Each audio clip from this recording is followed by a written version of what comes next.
কথা ধারাবাহিকের আজকের পর্বেই আমরা দেখতে পাবো যে কথা এবিকে বলছে, আমি শুধু আপনাকে একটা কথাই বলতে চাই, এরকম কথায় কথায় রাগ করবেন না। একদিন দেখবেন এই রাগই আপনার জীবনে বড় ক্ষতি বয়ে আনবে। এই বলে এবির ঘাড়ে তাওয়াল দিয়ে কথা এবিকে স্নান করতে বলে। এবি বিরক্ত হয়ে বলে, বাড়ি ফিরতে না ফিরতেই শুরু হয়ে গেছে। এখন থেকে কি ওর এই দাদাগিরি সহ্য করতে হবে নাকি? কোন সাহসে ও এরকম করে? কথা তখন পেছন থেকে বলে, কোন সাহসে না বলুন, কোন অধিকারে? কথা মনে মনে ভাবতে থাকে জলখাবারে বিশেষ কিছু বানাবে, যাতে এবি শরীরে যে ছাইপাশ ঢুকেছে তার উপকার হয়। কথা ঠিক করে সে সুজির ত্রিভুজ বানাবে। এদিকে নূপুর আর লেখা অপেক্ষা করতে থাকে কথা জলখাবারে কি বানাবে সেটার জন্য। কথা এসে তাদেরকে বলে আজকে হবে সুজির ত্রিভুজ। তারা খুব উৎসুক হয়ে কিভাবে বানাবে দেখতে চায়। এদিকে বাড়ির সকলে এসে উপস্থিত হয়। ঠাম্মিও বলে আমিও শিখব। চিত্রা এসে বলে আমিও শিখতে চাই। লেখা তখন বলে, তুমি লাইনে সবার পেছনে কিন্তু। চিত্রা মনে মনে বলে, কথার কাছ থেকে কিছু শিখতে আমার বয়ে গেছে। আমি তো ওয়েট করে আছি আসল নাটকটার জন্য। কথা সুজি দিয়ে প্যাটাস তৈরি করে সবাইকে সুজির ত্রিভুজ বানাতে শিখিয়ে দেয়। কথা নবীনদের জন্য মাংসের পুর আর প্রবীণদের জন্য সবজির পুর দিয়ে সুজির ত্রিভুজ বানিয়ে দেয়। সেটা সকলে খুব মজা করে খেতে থাকে। বাড়ির সকলের আমোদ দেখে চিত্রা মনে মনে বলে, এই আনন্দ কিছুক্ষণের মধ্যেই মাটি হয়ে যাবে। এবি ফ্রেশ হয়ে আসে আর সবাইকে বলে, চলো আজকে আমরা বাইরে ব্রেকফাস্ট করব।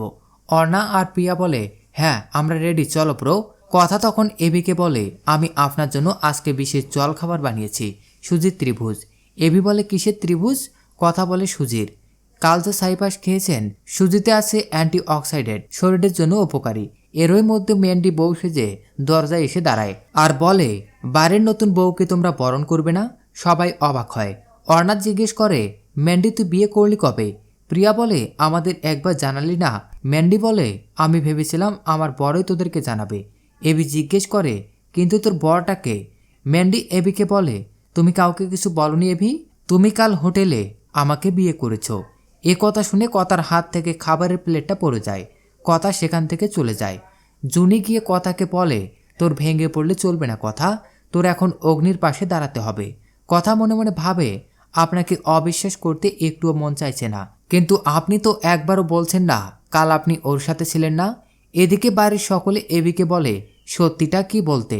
কাল রাতে কি হয়েছিল সবাই জানতে চায়। এবি বারবার বলে, আমি এরকম কিছু করিনি, আমি মেন্ডিকে বিয়ে করিনি। প্রত্যয় এবিকে জিজ্ঞেস করে, তুই তো ড্রিঙ্কস করিস না তাহলে?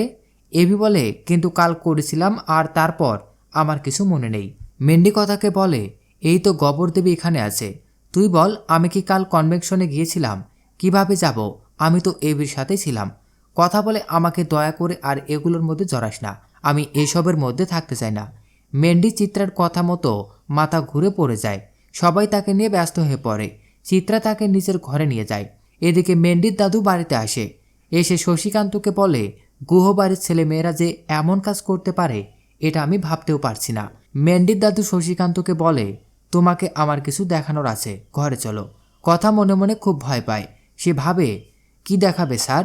বিয়ে সংক্রান্ত কিছু নয় তো? কথা মনে মনে বলে, এটা মেন্ডির কোনো চাল কিনা এটা আমাকে জানতে হবে, আর তার আগে পাচক মশাইয়ের জীবনে আমার অবস্থানটা কি সেটা জানতে হবে। তো দর্শক, এই ছিল কথা ধারাবাহিকের আজকের আপডেট। পরবর্তী আপডেট সবার আগে পেতে আমাদের চ্যানেলটি এখনই সাবস্ক্রাইব করুন।